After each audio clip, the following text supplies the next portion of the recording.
Assalamualaikum warahmatullahi wabarakatuh. Pada pertemuan kali ini kita akan membahas tentang tissue processing. Di pertemuan sebelumnya kita sudah membahas sedikit tentang tissue processing. Kali ini kita akan lebih dalam lagi mengkaji tentang seperti apa tissue processing yang terjadi di cytohistoteknologi, utamanya di laboratorium patologi anatomi. Oke, ini bisa dilihat tampilan pada layar ini adalah tampilan tahapan dari tissue processing.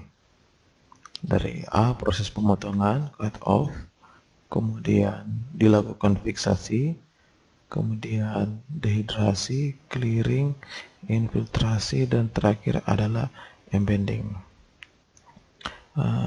Sedikit kami tampilkan juga gambar tentang mikrotom, tapi kita tidak akan bahas lebih dalam soal mikrotom. Nanti di pertemuan berikutnya kita akan bahas tentang mikrotom. Nah, seperti yang sudah kita jelaskan di pertemuan sebelumnya, bahwa processing jaringan atau pematangan jaringan itu dimulai dari tahap fiksasi, tetapi pada hakikatnya yang ditangani oleh ATLM itu hanya di tahap processing, di tahap analitik. Di tahap pra-analitik yang kita bahas di pertemuan sebelumnya, di tahap pra-preparasi atau pemotongan jaringan, itu sebenarnya harus dihandle oleh dokter spesialis atau tenaga terampil yang sudah mendapatkan pelatihan. Tapi fokus kita untuk seorang ATLM adalah bisa melakukan proses pematangan jaringan. Nah, jika dilihat gambar ini adalah sedikit ilustrasi dari tahapan pematangan jaringan atau tissue processing. Jadi dilihat gambar ini adalah gambar jaringan, di mana meja ini merupakan meja pemotongan jaringan di tahap preparasi sampel. Nah, gambar ini menunjukkan ada dua jalur. Yang pertama melewati tissue processing, melewati tissue processing. Ini. Yang kedua melewati cryostat section. Dua langkah ini semua bermuara ke analisa mikroskopis. Maksudnya adalah pembacaan hasil preparat yang telah dibuat. Ini dilakukan oleh dokter spesialis. Nah, arah kita adalah ke tissue processing. Nah, pada pertemuan kali ini kita akan bahas lebih dalam bagaimana prinsip dan mekanisme dari tissue processing. Untuk cryostat section ini adalah metode pemotongan jaringan tanpa melalui pematangan jaringan. Nanti setelah dilakukan cryostat section, di sini langsung dilakukan sectioning, langsung dapat irisan jaringan, langsung masuk ke pewarnaan staining. Ya, ini adalah gambar staining otomatis. Bisa dilakukan pewarnaan dengan otomatis. Kalau yang kemarin ilustrasinya adalah manual, ini yang otomatis. Nah, di tissue processing ini ada dua metode. Pertama, metode manual dengan tangan, jalan tangan. Yang kedua, metode otomatis menggunakan alat prosesor tissue processor. Ini contoh gambar alat tissue processor. Setelah tissue processing, selanjutnya akan menuju ke tissue embedding atau proses pengecoran atau pembuatan blok parafin. Nanti kita akan singgung sedikit soal tisu embedding. Tapi kita fokus kepada tisu processing. Nah, kajian kita hari ini sedikit kepada prosedur, tetapi lebih banyak kita mengkaji kepada prinsip. Karena untuk semua prosedur di laboratorium itu tidak begitu rumit. Yang susah adalah kita memahami prinsip dari prosedur itu.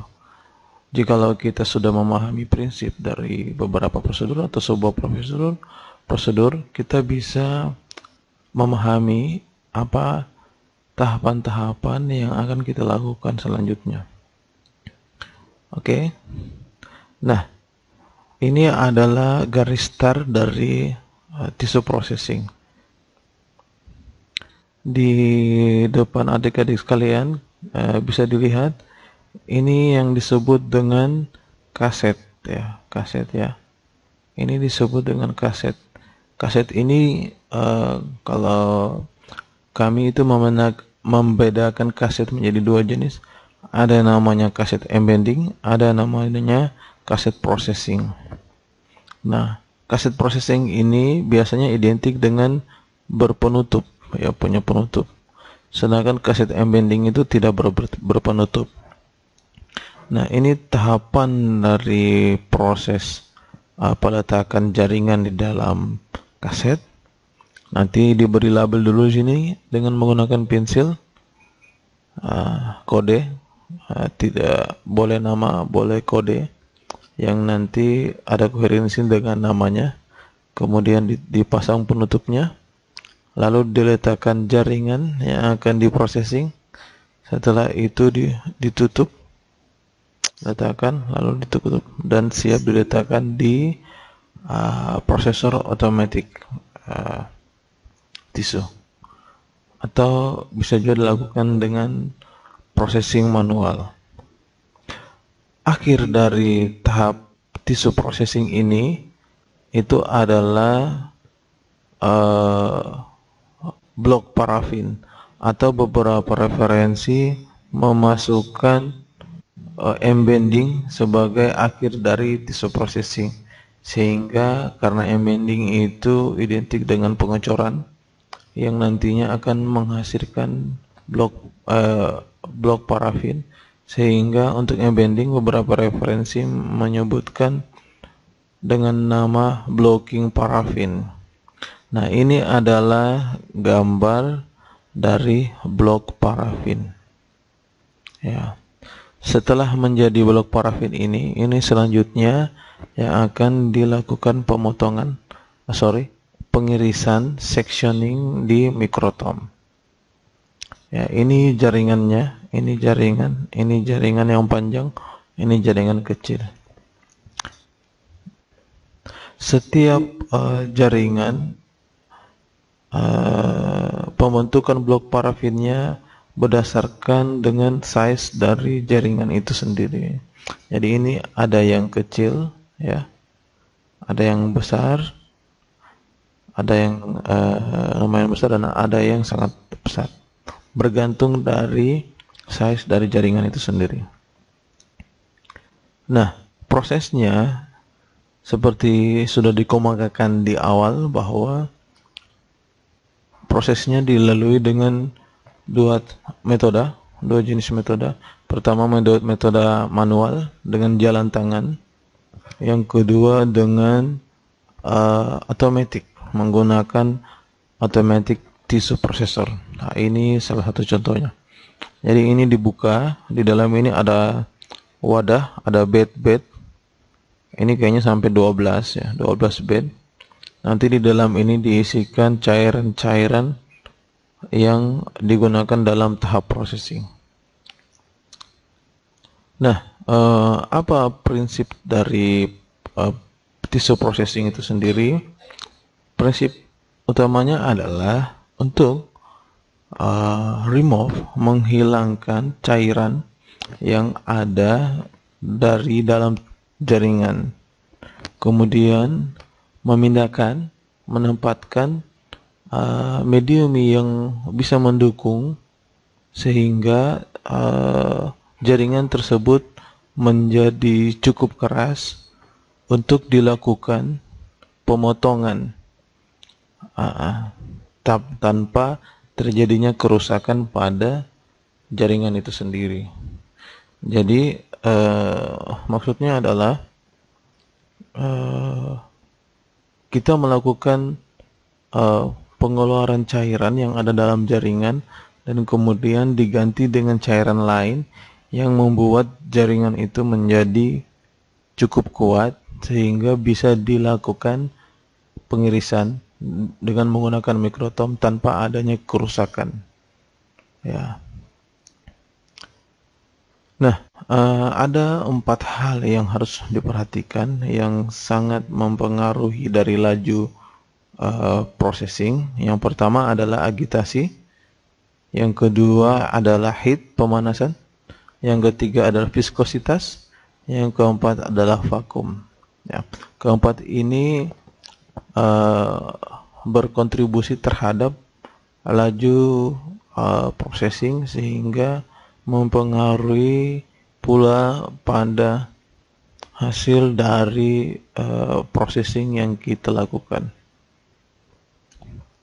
Nah, prinsip dari processing itu sendiri adalah menggunakan hukum Fick's Law. Ya. Jadi laju difusi dari cairan itu terjadi karena adanya perbedaan konsentrasi antara cairan yang ada di dalam tisu atau dalam jaringan dengan cairan atau regen yang berada di sekitar jaringan.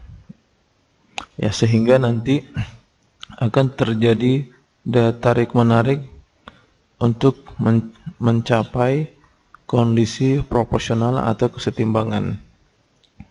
Ya, ini jaringan, dimasukkan regen, dia akan menekan cairan yang ada di dalam sehingga cairannya keluar, sehingga regennya masuk ke mengganti cairan. Begitupun setelah regen itu masuk, nanti regen akan dipaksa keluar lagi dengan regen yang lain berupa cairan sehingga tergantikan dengan regen yang baru.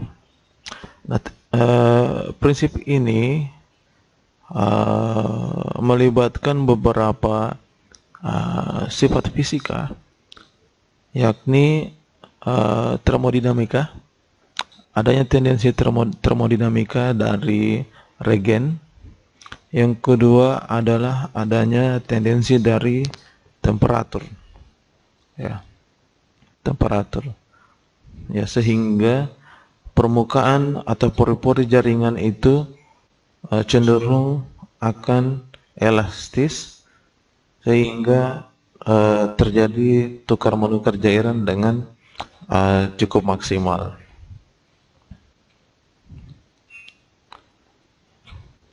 Nah, tadi sudah diperlihatkan bahwa ada 4 hal yang mempengaruhi laju processing. Yang pertama adalah agitasi. Ya, agitasi ini bisa meningkatkan aliran cairan di sekitar jaringan. Prosesnya itu sangat otomatis, di mana menggabungkan dua jenis proses, vertikal maupun osilasi putar, atau pelepasan bertekanan dan penggantian cairan pada interval waktu sebagai mekanisme untuk agitasi. Maksudnya adalah, jadi agitasi akan terjadi ketika terjadinya perbedaan termodinamika cairan yang ada di sekitar jaringan, sehingga akan ada peningkatan aliran cairan. Ya. Nah, ini berkaitan dengan mirip dengan agitasi ionik yang terjadi pada pertukaran ion di membran sel kita. Nah, agitasi yang efisien itu dapat mengurangi waktu pemrosesan hingga 30%.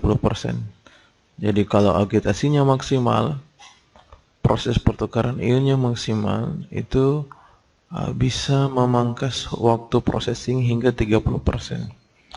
Tentunya ini harus menggunakan cairan-cairan yang mempunyai kemampuan maksimal dalam melakukan pertukaran cairan. Yang kedua adalah heat atau pemanasan. Panas itu bisa meningkatkan laju beberapa reaksi kimia. Begitupun di dalam mekanisme ini, dia bisa meningkatkan laju penetrasi dari cairan masuk ke dalam jaringan ataupun dari dalam jaringan keluar ke sekitar atau keluar dari jaringan itu sendiri. Namun panasnya tidak bisa berlebihan karena itu bisa memberikan kerusakan terhadap sel, bahkan bisa membuat pengerasan yang sangat keras sehingga jaringan sulit untuk diiris. Batas maksimal suhu yang bisa diterima dalam proses ini adalah 45 derajat Celcius. Dapat digunakan suhu yang lebih tinggi, namun itu bisa merusak untuk pemeriksaan imunologi atau imunohistokimianya. Yang ketiga adalah viskositas. Viskositas ini berkaitan dengan elastisitas atau sifat resistensi terhadap aliran. Nah, hukumnya adalah semakin kecil ukuran molekul dalam larutan, maka laju penetrasi cairan itu akan semakin cepat. Begitupun sebaliknya, semakin besar molekul suatu partikel, maka tingkat pertukaran akan menjadi lebih lambat. Artinya apa? Viskositas yang rendah sangat kita harapkan untuk mempercepat laju penetrasi. Sedangkan viskositas tinggi itu kita tolak karena bisa memperlambat laju penetrasi. Contoh cairan yang memiliki viskositas yang baik adalah parafin. Parafin itu memiliki viskositas yang lebih rendah dalam keadaan cair, sehingga kecepatan untuk meresap, melakukan impregnasi itu lebih cepat dibandingkan dengan cairan yang lain. Ya. Yang keempat adalah vakum. Ya. Menggunakan tekanan untuk meningkatkan laju infiltrasi, mengurangi waktu yang diperlukan untuk menyelesaikan setiap langkah dalam pengolahan sampel jaringan. Ruangan yang vakum, hampa udara itu akan membuat tekanan semakin tinggi, sehingga vakum akan menghapus regen yang ada dalam jaringan. Tetapi hanya jika lebih banyak volatil daripada regen diganti. Maksudnya adalah ketika jaringan itu vakum, kondisi hampa udara, dan di sekeliling jaringan itu dipenuhi dengan regen atau cairan, maka akan terjadi tekanan dari luar, sehingga menekan cairan yang ada di dalam jaringan, regen yang ada di dalam jaringan, sehingga menyebabkan cairan dalam jaringan itu, regen yang ada dalam jaringan itu keluar larut dengan cairan yang ada di sekitar jaringan. Ya, nanti kita akan lihat mekanismenya seperti apa, di mana peran vakum, di mana peran heat, di mana peran agitasi, ya, di mana peran viskositas ke dalam tahapan dalam prosedur processing. Ya, nah ini adalah tahapan dari processing jaringan. Yang pertama fiksasi untuk menstabilkan atau membuat jaringan itu mengalami kerusakan dengan taraf minimal. Sedangkan dehidrasi itu adalah pengeluaran cairan dan cairan fiksasi dari dalam jaringan. Clearing itu adalah pengeluaran cairan dehidrasi sehingga membuat komponen dari jaringan itu menjadi reseptif untuk bisa cairan infiltrasi bisa masuk. Sedangkan infiltrasi itu adalah proses pemasukan jaringan menggunakan medium yang mendukung. Sedangkan embedding itu adalah pengarahan jaringan ke medium yang pendukung untuk meningkatkan kepadatan dari jaringan itu sendiri. Jadi sekali lagi ada 4 tahap: fiksasi, dehidrasi, clearing, infiltrasi, dan embedding. Nah, beberapa referensi memberi nama embedding itu dengan nama blocking parafin. Ada juga dengan nama apa lagi?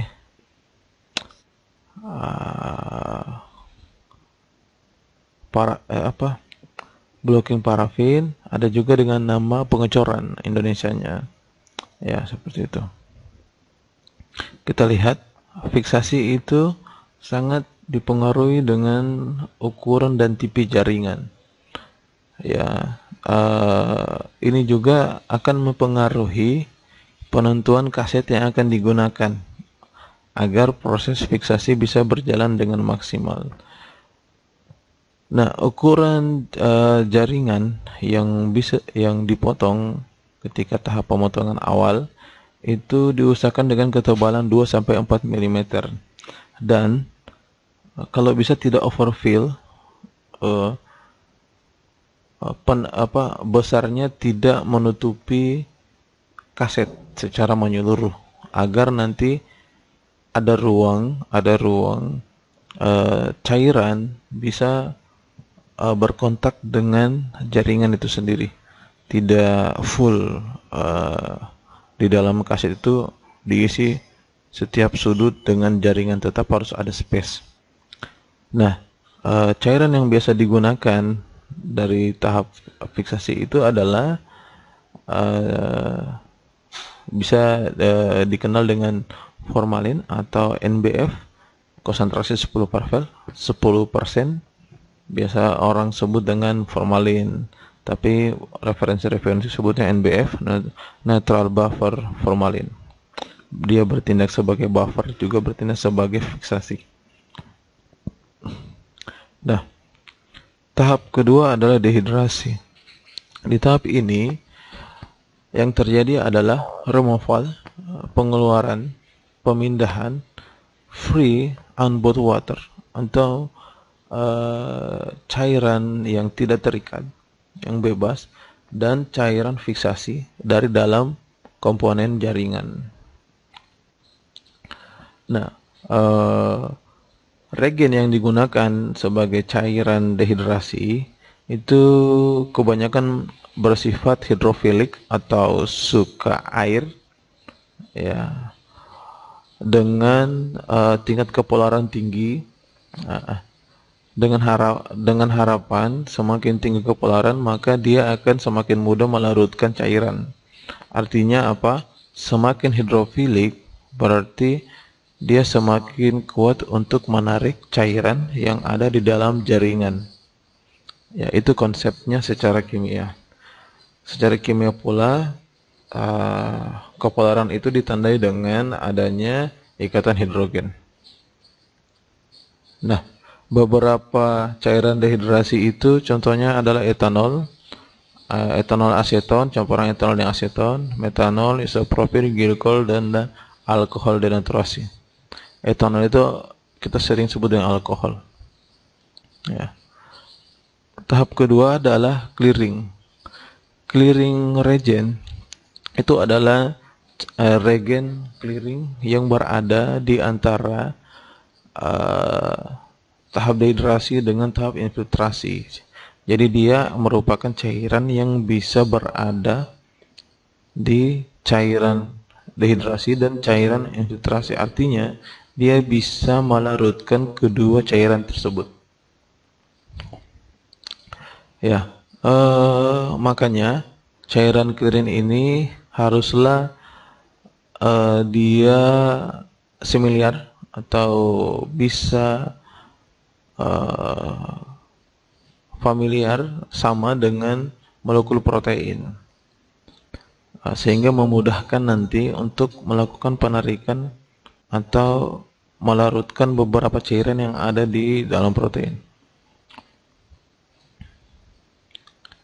Nah, cairan clearing ini juga itu karena sifatnya yang mampu menarik cairan dehidrasi dan cairan lainnya, sehingga membuat kondisi sel itu menjadi transparan atau menjadi bening. Makanya dia disebut dengan clearing, pembending agent atau cairan pembendingan. Ya, seperti itu. Nah, ada beberapa kriteria beberapa cairan bisa dijadikan sebagai clearing agent. Pertama, dia memiliki penetrasi yang cepat dalam jaringan. Kemudian dia mampu menarik cairan dehidrasi atau melarutkan cairan dehidrasi. Yang ketiga, mampu melarutkan parafin wax. Yang keempat, kerusakan jaringan yang ditimbulkan karena cairan ini itu minimal, ya, rendah efek terbakar, racun, ataupun rendah harga. Ini menjadi syarat dari cairan clearing. Karena kebanyakan cairan clearing ini selalu bersifat mudah terbakar, makanya diupayakan yang minimal punya efek itu. Cairan clearing yang rutin digunakan adalah contohnya silen atau silol. Dia punya sifat juga yang flammable, mudah terbakar, karena karakternya memiliki cincin aromatik sehingga sifatnya sangat flammable. Namun dia punya sifat yang mudah melarutkan senyawa organik dan juga parafin, sehingga dia berada di dua jenis cairan tadi, sehingga dia memungkinkan untuk melakukan itu. Nah, ketebalan yang bisa di apa namanya diproses oleh cairan clearing agent ini adalah kurang dari 5 mm. Ya, makanya di tahap pemotongan itu jaringan tidak boleh tebal. Kalau tebal emang akan mempengaruhi proses clearing juga. Ya. Nah, ini salah satu contoh. Ini adalah botol dari silen, cairan clearing agent yang sering digunakan. Ya, silol. Nah, yang ketiga adalah infiltrasi dan embedding region. Beberapa referensi memisahkan infiltrasi dengan embedding. Infiltrasi itu regennya menggunakan parafin. Ya, ini adalah regen yang sering digunakan secara rutin di laboratorium histopatologi. Parafin ini punya sifat memiliki rantai hidrokarbon yang panjang bercampur, dan dia adalah hasil dari penghancuran dari minyak mineral. Sifat dari parafin ini juga dia bisa larut di titik 47 sampai 64 derajat Celcius. Nah, parafin ini juga dimasukkan sebagai regen yang punya dua sifat, sebagai infiltrasi dan sebagai embedding. Nah, makanya di tahap infiltrasi setelah clearing dia menggunakan parafin, di tahap embedding juga menggunakan parafin. Tetapi parafin yang digunakan adalah parafin yang padat, tetapi pada proses pengerjaannya dia menggunakan parafin cair, ya. Nah, ada beberapa jenis parafin dilihat dari melting point-nya. Ada yang higher melting point, ada yang lower melting point. Yang higher melting point itu sangat bagus digunakan untuk jaringan-jaringan yang keras seperti tulang, ya. Sedangkan untuk yang lower melting point, yang titik lelehnya rendah, itu tidak bagus untuk jaringan yang keras, ya, karena untuk jaringan yang keras dia membutuhkan range titik leleh yang tinggi untuk memudahkan nanti proses penghancuran atau rebonding dari jaringan yang keras itu seperti tulang. Nah, untuk embedding biasanya itu menggunakan parafin, atau orang sering kenal dengan parafin wax. Nah, banyak jenis parafin. Ada parafin yang ditambahkan dengan zat adisi seperti beberapa penguat-penguat, contohnya mikroplastik. Biasanya namanya itu ada paraplas. Ya, dia ditambahkan dengan zat adisi yang punya kemampuan memaksimalkan kepadatan pada jaringan yang telah dicelup dalam parafin itu sendiri. Nah, jika proses embedding ini benar, spesimen itu benar, harusnya media penyangga yang digunakan itu bisa memberi dukungan secara luar dalam proses mikrotomi. Kalau proses embedding tidak bagus, pasti nanti mikrotominya akan bermasalah. Nah, parafin itu punya kemampuan yang elastis, bisa mendukung komponen seluler dalam jaringan, sehingga ketika dia digunakan dia tidak menghancurkan komponen seluler, tapi hanya mengisi kekosongan yang ada di dalam sel, sehingga ketika dilakukan scanning di mikrotom, distorsi sel itu tidak terjadi karena dia mampu memperkokoh dari komponen sel. Nah, sebagian besar laboratorium itu menggunakan embedding modular, atau kita kenal dengan alat pengecoran. Ya, terdiri dari dispenser parafin. Ini untuk melelehkan parafin. Ada piring pendingin, ada juga area penyimpanan berpanas untuk cetakan atau kaset tisu. Nanti itu alat ini embedding modular ini, nanti kita cukup masukkan parafin ke dalam alat itu. Nanti seperti dispenser, parafin padat itu akan berubah menjadi cair karena ada pemanasan di alat itu. Nanti kita tinggal klik tombolnya, nanti keluar seperti dispenser cairannya. Kemudian sudah ada alas pendingin, sehingga memudahkan kita pada tahap pengecoran. Nah, ini adalah alas dari pengecoran atau yang sering disebut dengan mold. Ini berbagai jenis mold.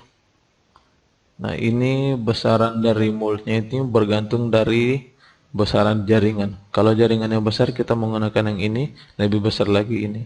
Kalau jaringan kecil seperti lalat, nanti kita menggunakan mold ini. Jaringannya ditaruh di sini. Namanya mold. Bahannya stainless. Nah, ini yang disebut dengan embedding modular, alat pengecoran. Jadi nanti cairan parafin cair itu akan keluar lewat sini. Ini moldnya, kita di sini, letakkan di sini. Nanti dipencet tombolnya, cairan parafinnya akan keluar di sini. Ini tempat kasetnya, kaset sampel yang telah diprocessing. Nah, baru dilakukan tahap embedding. Nah, ini gambar lebih detailnya. Ini paraflas yang sudah cair, parafin yang sudah cair. Jadi sebelum ini jaringannya yang akan di embending, sebelum dilakukan embending, jaringan ini dikeluarkan dari kasetnya, kaset processing, diletakkan di sini di papan alas ini. Sebelum diletakkan di mold, dilakukan terlebih dahulu pengecoran dasar, tapi tidak terlalu banyak, hanya untuk mengecor dasar. Sedikit saja sampai penampang mold ini terbaluti dengan parafin cair.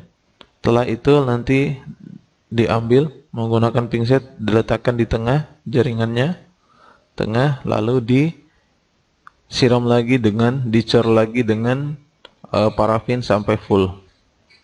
Setelah full barulah ditaruh kaset embending yang tidak berpenutup di atasnya, lalu dicor lagi sampai full rata dengan permukaan kaset embending. Nah, seperti ini. Ini sudah ada cor dasar, sudah agak parafinnya. Nanti diletakkan dari jaringan ini, diletakkan di sini. Setelah itu ditutup pakai kaset embending, tutup di atasnya. Lalu dicor lagi. Nah, ini tampilannya. Ini yang disebut dengan alas berpendingin. Jadi setelah dicor, tampilannya seperti ini.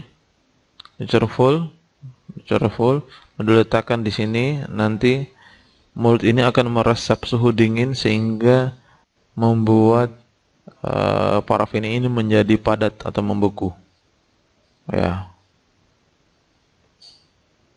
Nah, setelah membeku, biasanya ini harus diletakkan lagi setelah membeku sebagian. Ini tidak akan membeku sempurna, hanya membeku sebagian. Setelah membeku sebagian, baru dipindahkan ke refrigerator suhu di bawah 0 derajat. Ya. Lalu kurang lebih 6-8 jam dikeluarkan, boleh 4 jam atau 2 jam tergantung dengan suhu refrigerator. Semakin rendah semakin cepat. Dikeluarkan lalu dilepas dari mold, kasetnya jadinya seperti ini. Ya. Nah, ini tampilannya dari alat ini. Dicor, lakukan sini, diambil. Ini setelah dicor dasar, diletakkan jaringan ke dalam mold di tengah, lalu dicor lagi sampai full moldnya, lalu ditutup dengan kaset embending, lalu dicor lagi sampai rata permukaan mold, lalu didinginkan. Setelah dingin 4-8 jam, dikeluarkan dari refrigerator, lalu dibuka cetakannya, jadinya seperti ini. Ini jaringannya. Nah, ini disebut dengan blok parafin. Ya, ini prosedur dari blok parafin atau embending.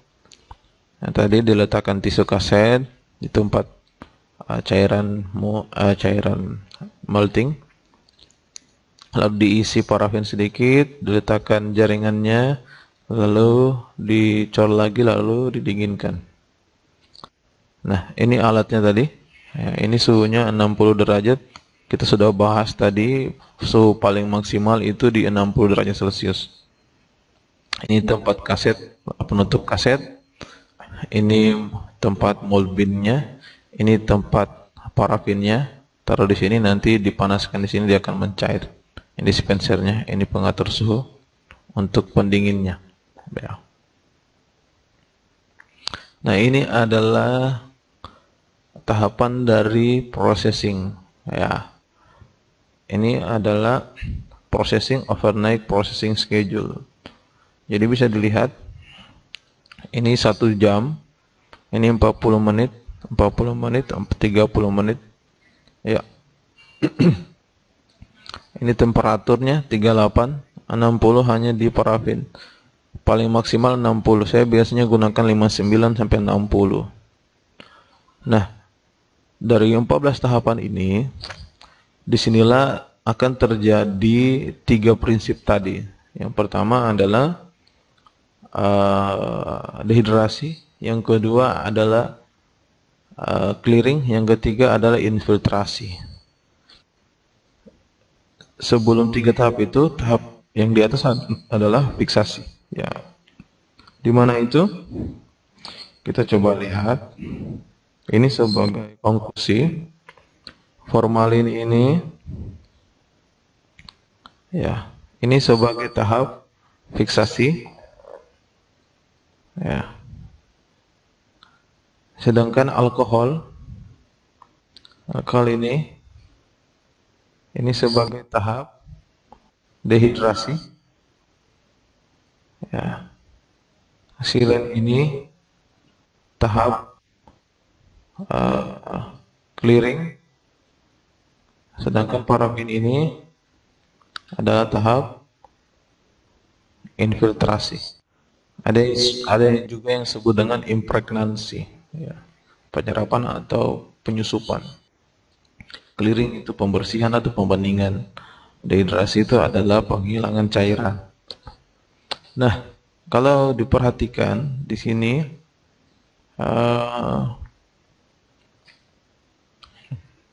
tahapan ini memiliki perbedaan waktu, ya, perbedaan waktu tiap tahapan. Jadi jaringan dari formalin dipindahkan ke sini setelah 1 jam, pindahkan ke sini 1 jam, pindahkan ke alkohol 70%, 95%, 95%, baru 40 menit 95%, setelah 40 menit pindahkan ke 100% 1 jam, setelah itu ke 40 menit. Ya, setelah itu masuk ke tahap clearing. Setelah 40 menit di alkohol 100%, pindah ke silol atau silen 1 jam. Setelah itu pindah ke silen atau silol 30 menit. Lalu ke parafin, infiltrasi 30 dan 30.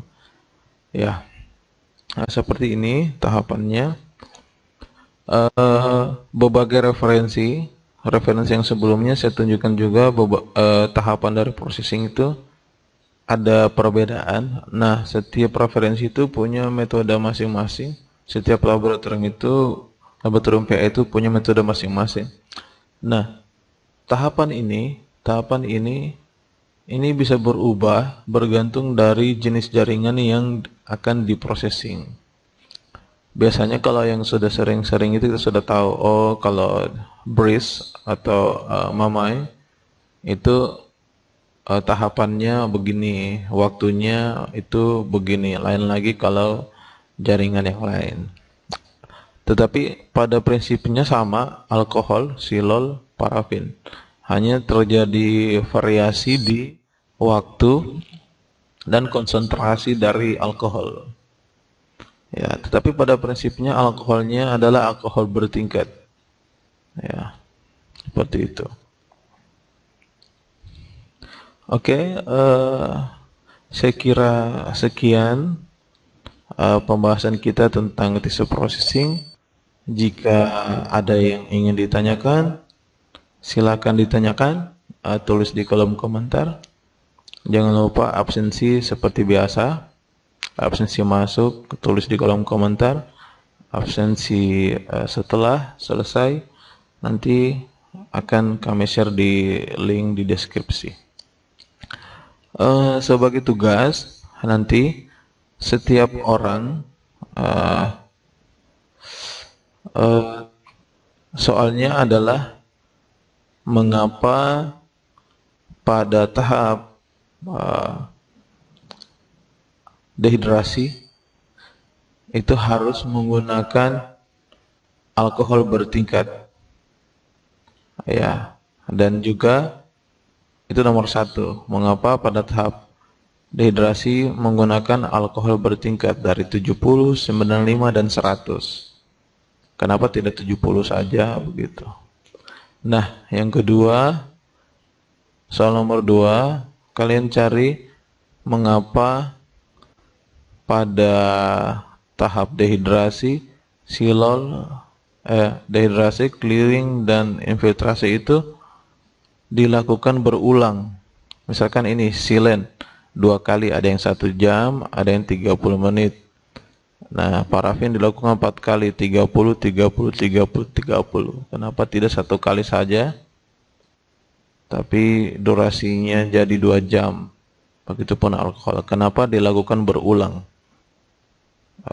Pencelupan pada tiap tahap dehidrasi, clearing, dan infiltrasi. Nanti jawabannya ya, ditulis tangan di kertas, nanti kemudian di foto, dikirim ke link tugas. Nanti link tugasnya kami kasih ke ketua tingkat. Waktu pengumpulannya 1 minggu. Silakan dikerja baik-baik. Semoga bisa bermanfaat. Semoga bisa diterima. Jika ada yang tidak dimengerti, sekali lagi silakan bertanya. Jangan malu-malu bertanya. Sebagai penutup, semoga kita selalu diberi kesehatan dan dijauhkan dari segala macam penyakit. Assalamualaikum warahmatullahi wabarakatuh.